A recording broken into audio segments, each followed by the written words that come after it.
सच्चे मसीही कभी अपने मुंह से परमेश्वर का विरोध, जिसे हम परमेश्वर की निंदा बोलते हैं, कभी नहीं करते हैं। और इसके लिए बेस्ट उदाहरण मैं समझता हूं जब मैं देखता हूं अय्यूब के जीवन को। आपने भी पढ़ा होगा अय्यूब के बारे में। अय्यूब के जीवन को एक बार देखिए, आप उसके बारे में आप पढ़िए, आप उसकी पुस्तक में जाकर देखिए। एक ही दिन में सब कुछ नाश हो गया, बर्बाद हो गया। सारी सांसारिक जो उसके आशीषें थी एक ही दिन में छिन गई, पारिवारिक आशीष भी छिन गई। ऐसे समय में कई बार मैं सोचता हूं यदि मैं वहां होता, पता नहीं प्रभु मैं कर पाता कि नहीं। लेकिन मैं अय्यूब की प्रशंसा नहीं करता। अय्यूब को हिम्मत देने वाला जो परमेश्वर है, जिसके बारे में अय्यूब कहता है मेरा छुड़ाने वाला जिंदा है, वो उसका विश्वास था कि प्रभु से हिम्मत देगा, किया होगा उसने। और इसीलिए इस बात के लिए हमको प्रभु का धन्यवाद देना चाहिए। प्रभु ने ऐसे लोगों को खड़ा किया, ऐसे लोगों को प्रभु ने खड़ा किया। और यहां पर एक बात हम पढ़ते हैं अय्यूब के बारे में। ऐसी परिस्थिति जब उसके साथ में घटी, सब कुछ नाश हो गया, खत्म हो गया, उस समय में उसके शब्द बहुत ही मूल्यवान थे। जब पूरा शरीर बीमारी से ग्रसित हो गया, कहीं किनारे जाकर जमीन में पड़ा हुआ अपने कपड़ों को खोलकर पूरा खरोचते हुए वह अपने उस समय को बिता रहा था। उस समय उसकी वाइफ, उसकी पत्नी जैसे जले में नमक छिड़कने वाले काम होती है वैसे ही करने लगी। आकर उससे कही, यदि अरे तुझमें अब तक थोड़ा बुद्धि है तो अब समझ ले, इतना कुछ होने के बाद भी उस परमेश्वर की तू आराधना करता है, तो उसकी भक्ति कर रहा है, उसको कोस और मर जा। कितनी दुखित बातें, बहुत कठोर बातें थी। ऐसी परिस्थिति में भी ऐसी बातें सुनना, वो भी किससे? अपने प्रियजनों से। कैसे लोग होते हैं तो दूसरों के दुखों को देखकर मजा लेते हैं। चलो वो तो आप ऐसे नहीं होगी, लेकिन वो भी कहीं ना कहीं दुखित होकर ये बातें उसको कहने के लिए मजबूर की। क्या उसने कोसा होगा? उसने पहले कोसा होगा, तभी वो ऐसा सुझाव दे रही है। कई लोग ऐसे होते हैं, वे पहले खुद करते हैं और करके उनको पता चल जाता कि ऐसा है। जैसे हवा ने भी किया, खुद खाया और बाद में खिलाया, वैसा ये काम भी ये भी वही करती है। खुद उसने कोसा होगा और कोसने के बाद अब पता चल गया मैंने कोस दिया, परमेश्वर को दुखित कर दिया। अब मैं जाकर अपने पति को भी कहती हूँ, और जाकर कहती है, हे पति, कितने दिन से मैं देख रही तुझे यहाँ पर पड़े हुए, अब एक काम कर, उसको कोस और मर जा। मैंने तो कर दिया अपना काम। अय्यूब ने क्या किया? अय्यूब ने क्या किया? यदि आप जाकर वहां पढ़ते हैं तो अय्यूब के उन वचनों को आप पढ़ सकते हैं। अय्यूब ने कहा, हे मूर्ख स्त्री, तू कैसी बातें करती है? जब हमने अच्छी चीजें परमेश्वर ने ली, तो क्या जब हम बुरी चीजें यदि हम झेल रहे हैं तो क्या हमें उसे धन्यवाद नहीं देना चाहिए? और उसने वो काम किया जो उसकी वाइफ को भी चकित कर गया। मैं सोचता हूं वो घुटने में आया होगा, उस अवस्था में भी अपने दोनों हाथों को उसने उठाया होगा और कहा होगा, तूने दिया, तूने लिया। परमेश्वर का नाम धन्य है। हिम्मत है ऐसा करने का।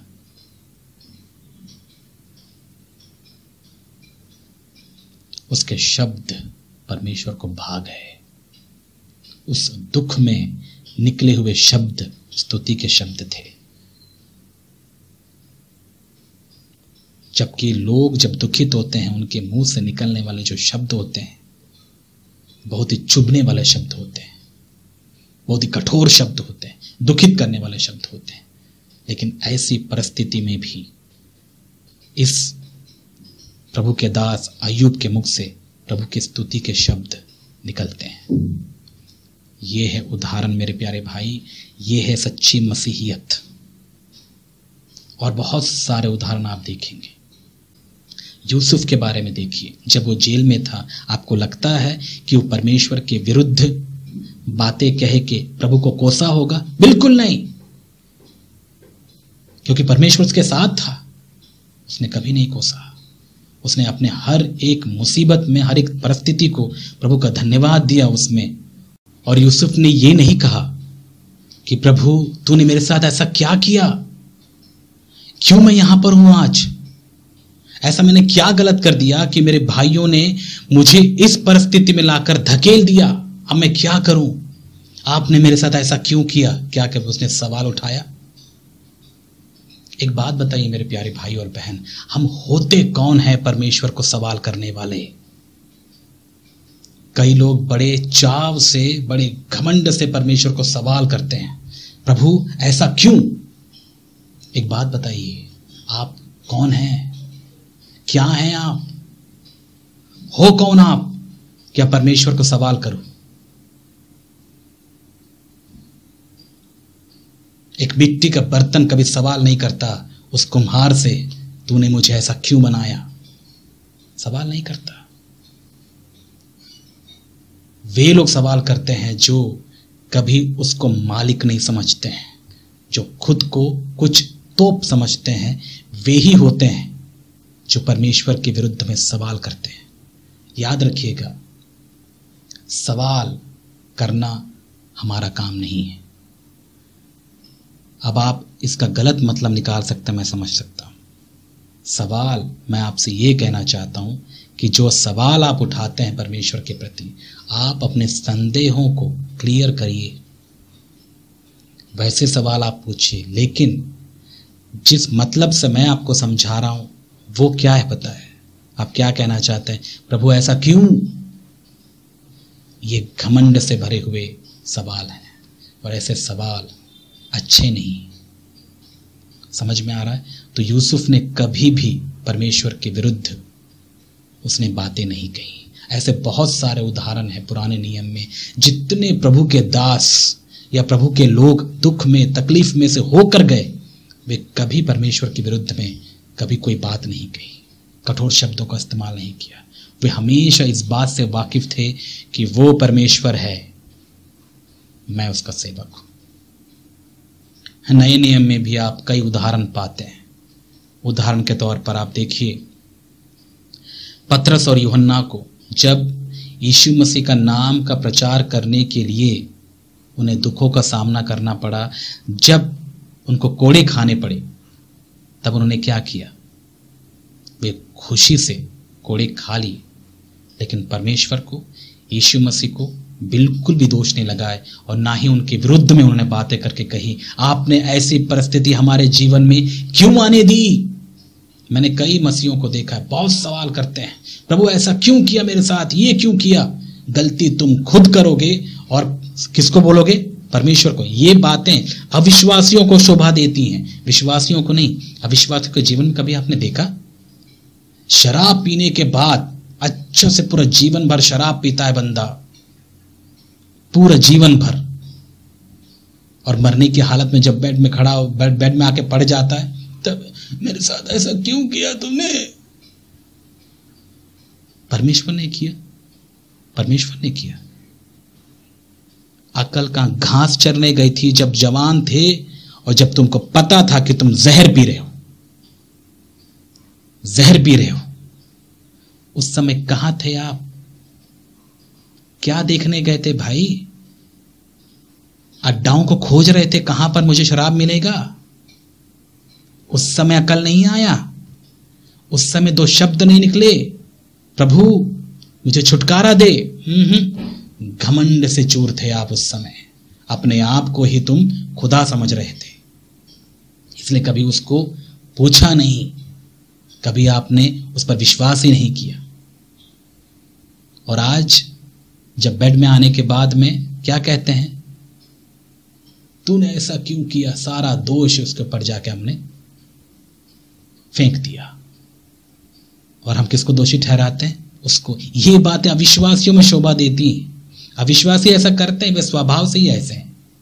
लेकिन हम जो मसीह हैं या फिर जो यीशु मसीह पर विश्वास कर लिए, हम लोग यदि हम भी ऐसे करने लगे तो बताइए आप में और उनमें क्या फर्क? कौन कहेगा आपको विश्वासी हैं आप? कौन कहेगा आप मसीही हैं? आप मसीही नहीं है, आप अविश्वासी हैं। अभी तक आपने प्रभु को जाना नहीं, इसलिए अविश्वासियों के मुख से ये बातें शोभा नहीं देती, आप कोस नहीं सकते उसको। यदि आपने गलती किया और आपकी गलती की सजा यहां पर भुगत रहे हैं आप, तो उसके लिए चुप रहिए आप। उसका दोषी वो नहीं है। अविश्वासी ना जाने कितनी कितनी बातों को लेकर उस परमेश्वर को दोष लगाते हैं। तूने ऐसा कर दिया, तूने यहाँ भूकंप लाया, तूने यहाँ वो कर दिया, इतने बाढ़े आ गए यहाँ पर, कितने फसलें बर्बाद हो गई। परमेश्वर ने किया। परमेश्वर समय से पहले कुछ नहीं करते हैं, वो वेट कर रहे हैं। अभी परमेश्वर नहीं किया कुछ भी, अभी परमेश्वर ने कुछ नहीं किया। परमेश्वर का करने का समय भी आएगा जब परमेश्वर सबका न्याय करेगा। तब तक परमेश्वर कुछ नहीं करता, वो वेट करता है कि लोग उस पर विश्वास करें। और ये सब कुछ कैसे हो रही है? मनुष्य अपनी गलती के द्वारा भुगत रहा है। जो वो कर रहा है उसी के द्वारा वो भुगत रहा है। इतनी सारी बीमारियां आज के समय में, जगह जगह भूकंप, ये सब कुछ जो हो रहा है, मनुष्य अपनी गलती से करवा रहा है। ये सब कुछ बीमारियां ऐसी हो जाती है। सोच रहे हैं आप, जैसा परमेश्वर ने नियम बनाया वैसे यदि हम जीते तो ऐसे नहीं होता। ये सब कुछ हमारी गलती की वजह से हो रहा है। हम अपने गलतियों पे गलती करते जाते हैं और ये सब कुछ देखने को मिलता है। और बाद में हम किसको दोष लगा देते हैं? उस परमेश्वर को। याद रखिएगा मेरे प्यारे भाई और बहन, जो कुछ भी आज हमारे इर्द गिर्द हो रहा है, बहुत सारी बातें, इनमें परमेश्वर का कोई हाथ नहीं है। ये मनुष्य अपने आप को खुदा बनाकर खुदा के जैसे जीने की कोशिश कर रहा है और इस पूरे पृथ्वी को अपने कंट्रोल में करना चाहता है, सब कुछ चलाना चाहता है। इसलिए ये सब कुछ ड्रामे वो कर रहा है और जिसका परिणाम हम भुगतते हैं कई बार। ये बीमारियां, ये जल प्रलय, बहुत सारी जो चीजें हो रही हैं आसपास, बाढ़ आना, ये सब कुछ होना, बहुत कुछ मनुष्य अपनी गलती से कर रहा है।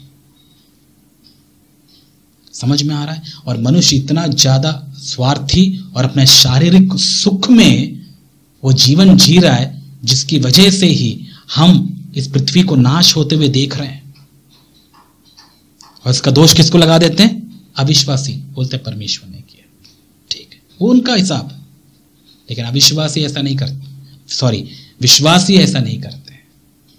विश्वासी हर बातों के लिए परमेश्वर को धन्यवाद देते हैं और जब उनकी गलती होती है तो उस गलती को मानते हैं और कहते हैं प्रभु मुझसे गलती हो गई, अब जो ये परिणाम मैं भुगत रहा हूँ प्रभु ये मेरी वजह से ही, मुझ पर दया कर, मुझे क्षमा कर और मुझे इसमें से निकलने की मेरी सहायता कर। ये है एक सच्ची प्रार्थना। इसलिए मेरे प्यारे भाई और बहन, मैं आपको प्रोत्साहित करता हूँ, कभी भी कठोर शब्दों का इस्तेमाल मत करिए परमेश्वर के विरुद्ध में। दोष लगाने वाली बातें आपके मुंह से शोभा नहीं देती। समझ में आ रहा है? यूसुफ ने कभी ऐसा नहीं किया और अभी मैं जो उदाहरण दिया हूं, यूहन्ना और पतरस, इसने भी कभी ऐसा नहीं किया। आपको याद है इसके विपरीत एक और ऐसा ही उदाहरण है जो पौलुस और सिलास के बारे में हम पढ़ते हैं। जेल में तकलीफ सहते हुए, कोड़े खाए हुए, उनके पीठ दर्द से पीड़ित, ऐसी परिस्थिति में उनके मुख से जो शब्द निकलते हैं, आप वहां पर पढ़ के देखिएगा प्रेरितों के काम में, कि कैसे वे दोनों रात में प्रभु की महिमा के गीत गाते हैं, प्रभु की स्तुति करते हैं गीतों के माध्यम से। ये होता है एक सच्चे विश्वासी के मुख के द्वारा, अपने शब्दों के द्वारा परमेश्वर को महिमा देने का गुण। यही है प्रभु के लोगों का स्वभाव। लेकिन झूठे शिक्षक और मसीह कैसे होते हैं? वे ऐसे नहीं होते। स्तुति उनके मुंह से नहीं निकलती। यदि स्तुति वे करते भी हैं तो परमेश्वर की नहीं करती, वे तो किसकी करते हैं? मैं खुद की बड़ाई करने वाले लोग हैं।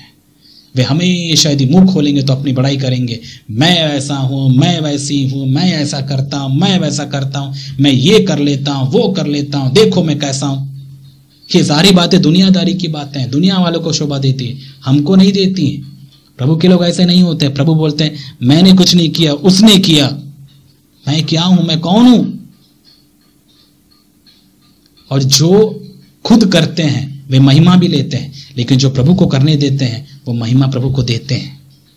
पता मैं क्या कह रहा हूं? आपको समझ में आ रहा है? इसलिए मसीह जीवन में मैंने एक बात ठान लिया था जब मैं प्रभु में बढ़ रहा था कि प्रभु अब मैं इस जीवन को आपको सौंपता हूं। अब मैं चाहता हूं कि मेरे शब्द, मेरे कार्य, मेरी सेवा, सब कुछ प्रभु आपको महिमा दे, जिसमें मैं कुछ भी महिमा नहीं ले सकता। क्यों? क्योंकि जब आप करेंगे तो आपको महिमा मिलेगी। और यदि मैं करूंगा तो मुझे महिमा मिलेगी। इसलिए मैंने सोच लिया नहीं, मेरी महिमा नहीं, मेरे प्रभु की महिमा होनी चाहिए। इसीलिए सब कुछ उसको मैंने समर्पित किया। और आज मैं सीख रहा हूं कैसे छोटी छोटी बातों में भी प्रभु को महिमा दिया जाता है।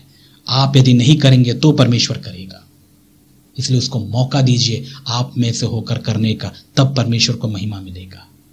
विशेष करके अपने शब्दों के द्वारा अपनी बड़ाई के पुल बांधना अब हमको बंद करना है मेरे प्यारे भाई और बहन।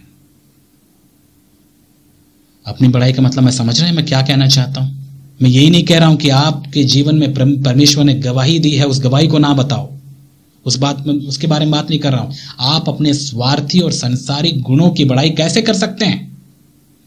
कई लोग होते हैं मैंने जो पिछले संदेशों में भी कुछ बातें बताई हैं कि कई लोग होते हैं वे गुस्सा करेंगे, गुस्से से किसी को थप्पड़ मार देंगे और कहेंगे क्या, देखो मेरी हिम्मत देख रहे हैं आप।